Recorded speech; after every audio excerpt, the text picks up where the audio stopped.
to a French Collection podcast, a go-to podcast for everything on France, hosted by me, Annette Charlton. With guests, candid insights into living in France, travel discussions and more, our show will transport you to the land of cheese and croissants. So now let's dive into our next episode.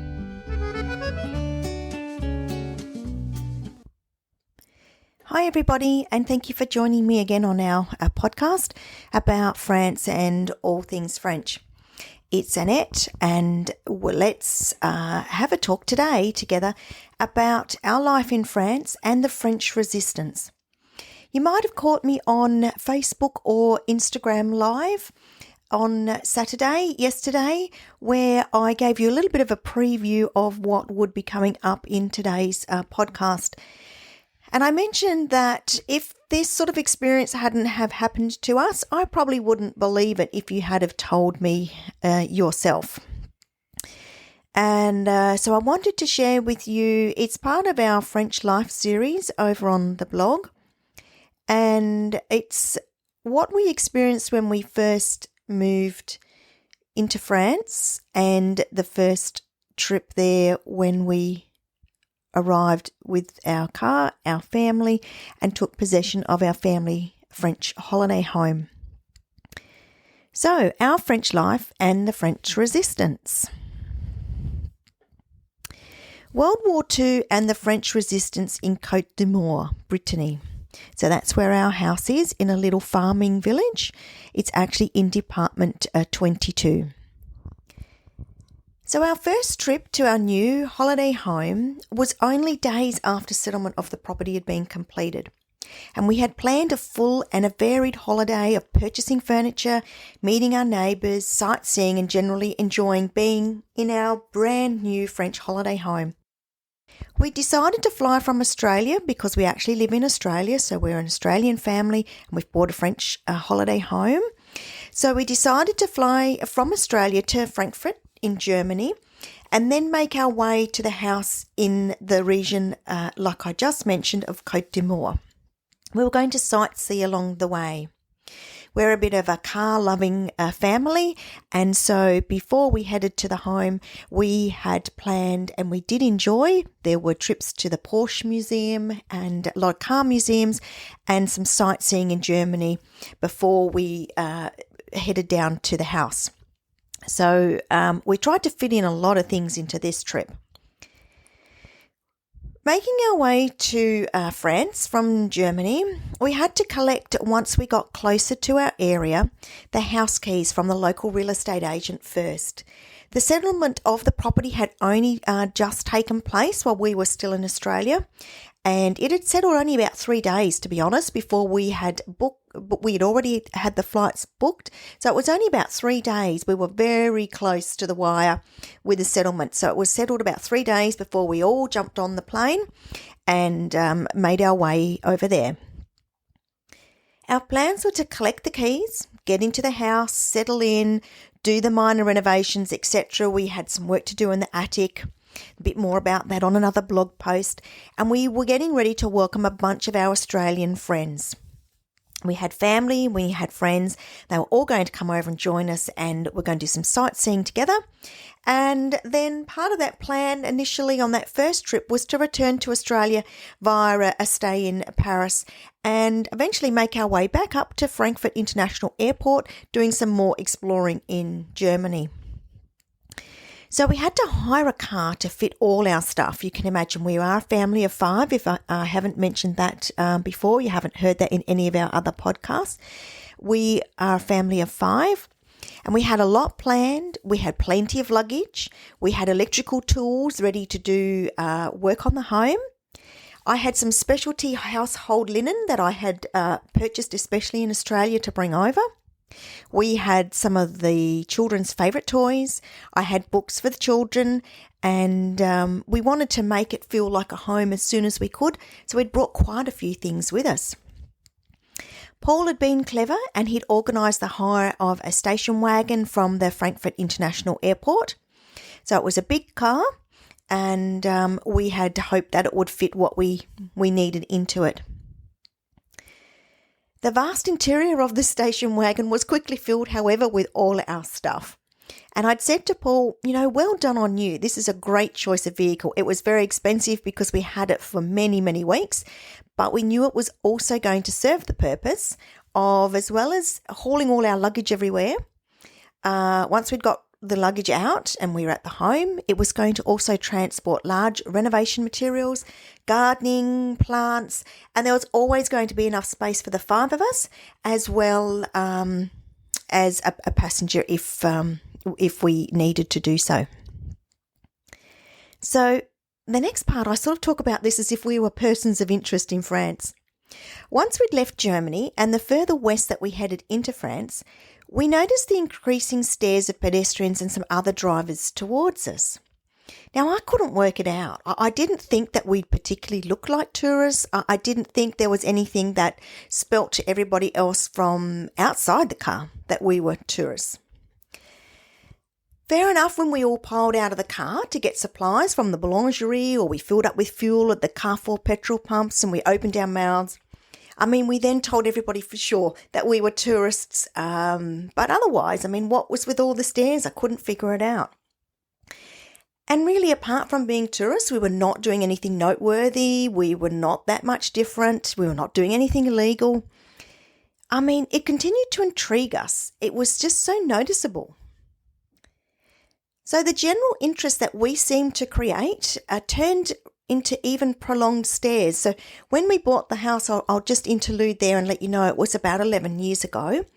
So we were having these prolonged stares, and people were even whispering when we parked the car. When we parked in our house driveway for the first time, there were some really big stares coming our way. What was all this about? With the village life slowing down in winter, our arrival and all our stuff, and of course pulling down the for sale sign, it did pique the interest of the village inhabitants, and we honestly knew we were being talked about. Word got round to Monsieur Gilles Philippe, our local mayor, and he came around to us on a surprise visit. He was delightful. He welcomed us to his village, and he was visibly over the moon that we were Australians. He was so happy. So Monsieur Gilles Philippe, he couldn't believe that Australians had moved in, and he proudly took us on a tour of what he used to keep referring to as his village. This involved being taken into the depths of the local church, which is quite huge for being in such a tiny village, and he took us up the steeple stairs. We clambered up the tiny stairs to view the village from the bell tower. We viewed the library from the top, and we also had a tour of his office. He's the local architect, so he proudly took us all around his office as well. So during this time, Monsieur Gilles Philippe, he proudly told us of the fierce resistance that local fighters had put up against the Germans who occupied our village. The death of resistance fighters by the German sniper who hid in the exact church bell tower, the enforced occupation of the large home right beside the church of the Nazis, and how all the neighbouring woods and the lakes around our home had become the hiding grounds of the highly organised fierce resistance groups. We have a lot of woods around, and they harboured many of the fighters, and the fighters were able to get fresh water from the lakes. It was incredible to us to think that the church bell tower that the mayor had opened up for our family to climb up was the same place that the sniper had climbed, only to hide in the huge church bell and then kill resistance fighters from his vantage point. It slowly started to dawn on us, and we began to understand that the Second World War was very real for the families living in our village, particularly the older people. And the patriotism that they felt for their country, it still spilt over into the quietly harboured distrust or the distance that they created from anything German. All at once we grasped the problem with our hired car and its German number plates. I kid you not. The stares, the glances, the whispers we'd experienced the further west we kept travelling suddenly made sense. While it saddened us, we could appreciate the sentiments of the Frenchmen and women who had suffered terribly in the war, and we found it difficult, or they found it possibly difficult to forgive, or if they did forgive, maybe they found it difficult to forget. So we are Australian, we're not English, or we're not German. Taking the issue in hand, we told everyone that wanted to listen that we were Australian, not English, because there's still a rivalry going on there, and that we were not German. And it seriously made a difference. It also helped that Monsieur Gilles Philippe, he loved the fact that we had chosen once again his village amongst, he said, all the villages in France to buy our home, and he spread the word locally that we were from Australia. So from that time on, we only experienced warmth and friendliness from our neighbours and the surrounding farmers and other local younger people. Fresh farm eggs and goat's cheese are often delivered to our front door by these generous farmers. For our family, we've also never hired a car from Germany again. We either prefer to arrive directly at Charles de Gaulle Airport and drive, or we take what we call the scenic route. We arrive at Heathrow. We spend time in London. We spend some time making our way down south, driving down to Portsmouth, where we catch the overnight ferry, a Brittany ferry, to Saint-Malo, and we enjoy the evening, and then we have cabin. We sleep overnight along the way. We arrive nice and early at Saint-Malo, and usually go into the walled city of Saint-Malo to a bakery that's open very early in the morning, and grab some breakfast and take a walk around the town ramparts, around the walls, look out to sea, and it's so early that there's usually not too many people around, particularly not tourists. Make our way back to our hire car, and it's only about an 1.5 hour drive then from Saint-Malo to our house. So that's what we tend to do now. Our kids are learning more of the history and culture of Brittany every time we visit, and I know that they will be better for it. Most of my children are adults or nearing adulthood now that we've had the home for so long, and I do believe it's been very good for them. Live and learn always is one of our family mantras, and although we were saddened on our first stay at our house about the reaction that our hire car did create, honestly, we felt we had no right to judge others who'd experienced what we hadn't. So following on from our experience of our hire car and the French resistance in our area, we'll listen to a word from our sponsor, and then when I come back, I'm going to share with you some rather private family history that does relate to World War II, and a reflection on a museum that if you are interested in this period in history, it's a great museum to visit in Paris. So I'll be back shortly.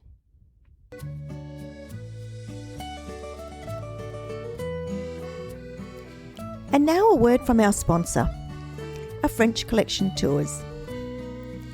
Thinking of visiting France? A French Collection Tours offer inspirational, luxurious escorted all-women tours to Paris, Normandy, Brittany and Provence. Imagine 7 days with a small group of like-minded women exploring the wonders of France. These fun and exclusive tours focus on culture and art, great food and drink, authentic locations and market trips and boutique shopping. A French Collection Tours are perfect to relax and unwind, re-energise and invigorate, with everything taken care of for you. Your host, Annette Charlton, has lived part-time in France with her family for over 11 years and knows how to ensure your tour is perfect.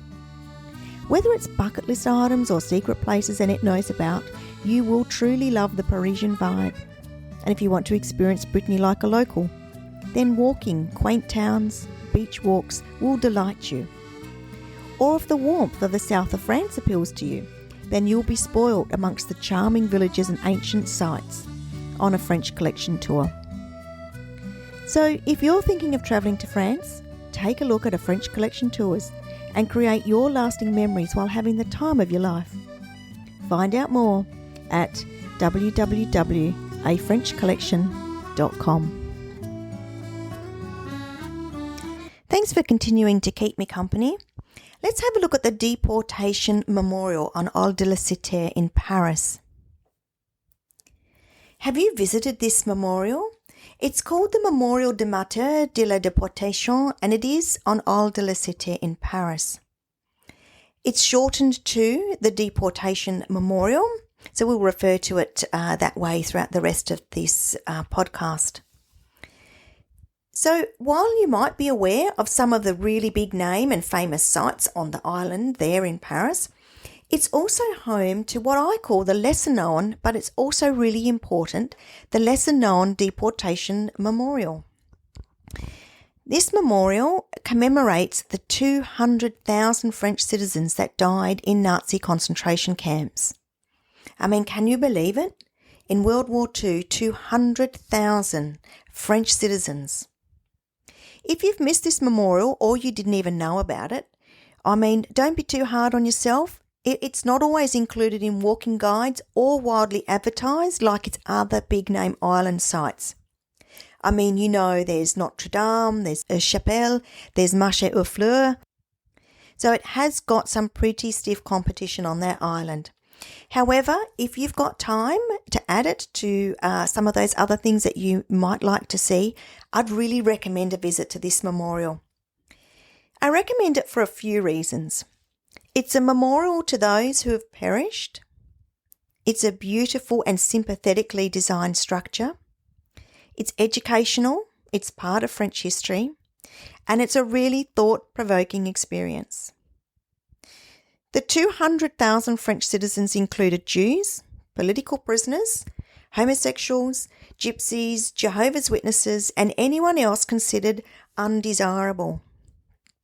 So where is it? Where is this memorial to the martyrs? The museum is mostly below ground. I mean, that could be why you have missed it. It's opposite Square Jean. It's on the tip of the island. And look, I easily walk there from the hotel that I stay at on the left bank. The memorial was designed by modernist architect George Henry Pinguisson, and it was opened on 12 April 1962 by the President of the Republic at the time, Charles de Gaulle. It's on the site of a previous morgue underneath Notre Dame. I honestly must admit that I only found it when self-exploring the tip of the island, and I asked myself, how come I'd never read or heard about it before?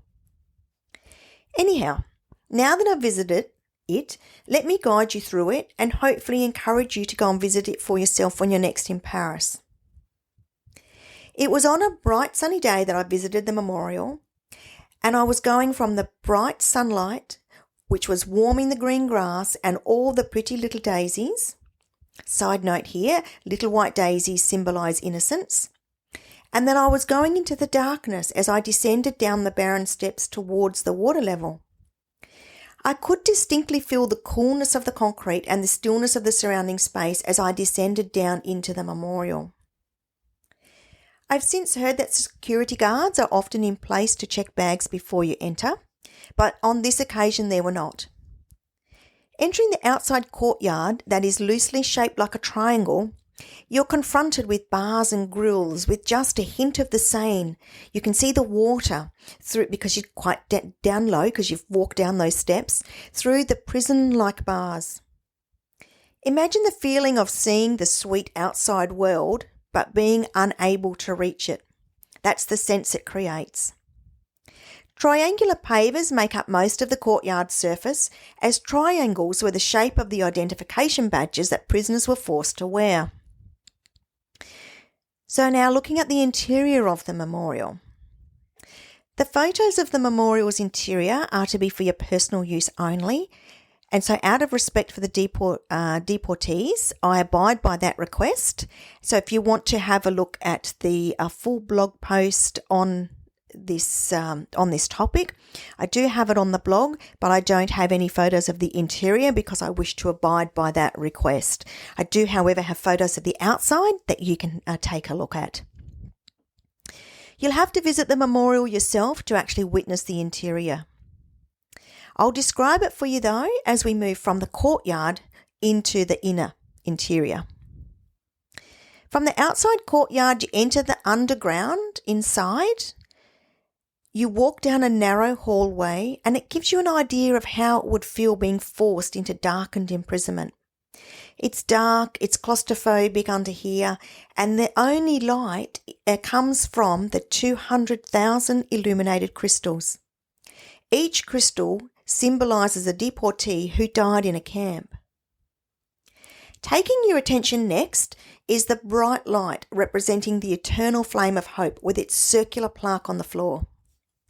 Translating the plaque into English, it reads, "They descended into the mouth of the earth and they did not return."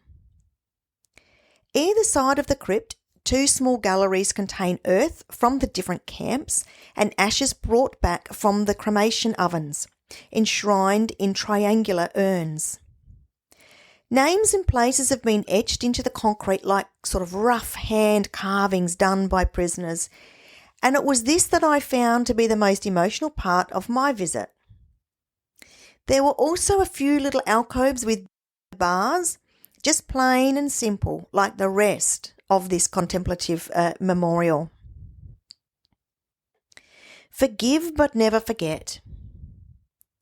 On exiting above you, there is a message that translates, "Forgive but never forget." Coming back up the steep steps into the sunshine makes your eyes blink and water as prisoners would have done once they were released from their dark holes of confinement in the concentration campgrounds. I also think of the thousands that once were sent into the darkness and never saw the light. They never were able to come out blinking their eyes. They didn't feel the damp grass under their feet or enjoy the simple beauty of flowers again that you can do once you exit the museum. So with a thankfulness and a sombre heart, I reflected on the stark contrast as I ascended and once again enjoyed seeing the daisies smiling in the lush green grass.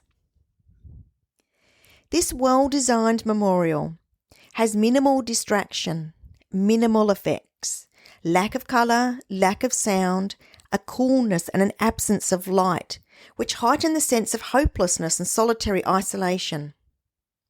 This is truly one very well-designed memorial that, without any apparent fanfare, will arouse your emotions and cause you to sympathise with the loss and sadness that surrounds World War II and all wars. So visiting war museums or memorials will always affect people differently, and we will all be drawn or draw something different from the experience. I recall feeling mixed emotions when visiting the Memorial of the Martyrs of the deportation time, knowing it was a tumultuous period and it had long-lasting effects on my Romanian grandma, Nicoletta, and her husband, Austrian-born Otto. My grandmother lived in Berlin during the war until she moved in with her sister-in-law Mitzi in safer Dresden to await the imminent birth of her baby, and then with her baby she later moved to a farm with her newborn daughter, my mum, Brigitte. My grandfather was forced to join the army and he later spent time in a German POW camp, presumed dead actually, by his sister and wife. A few years later, the family was reunited in Italy and immigrated directly to Australia in June of 1950. My mum can remember her parents bringing one battered leather trunk with them to Australia, which at the time held all their worldly goods. Nicoletta and Otto were forever grateful to be able to immigrate to Australia, and they worked 3 jobs each at a time of trying to forge a new life for their little family. Both my grandparents taught themselves English by reading dictionaries on their bus trips to work, always being grateful for their menial, labour and rather intensive jobs. Even though Otto, my grandfather, had held a prestigious management role in the financial sector prior to compulsorily joining the army. Otto always felt ashamed of being in the army and he felt a misfit for a long time. He especially felt for the Australian families that were still mourning their dead and injured returned soldiers when he came into contact with them in South Australia once he had immigrated there. Whilst Nicoletta would never speak of the war or anything remotely associated with it, Brigitte is more open and has always understood her mother's fierce silence on the topic. Brigitte feels that her mum's experiences and the sights that she saw were too much for her to bear, and she's chosen instead to wipe them from her memory and never mention them again. So whilst my family's story doesn't directly reflect the purpose of the memorial, like I said, visiting war memorials or museums will trigger different emotions and memories for each visitor, and these are mine. Forgive but not forget is a powerful statement. I'm very proud of my grandparents' determined efforts to create a new life after the war, and I remember them fondly. So that's two different parts of our French life. One sort of ties in with the other, and I hope that if you're in Paris, you do get the chance to visit that wonderful memorial. And so that brings us to the end of another podcast and our time together. Thanks for listening. I've really enjoyed your company, and I look forward to sharing more on France and all things French with you next week. Until then, you can head over to the blog at www.afrenchcollection.com for the full blog post. And so it's merci from me and à bientôt.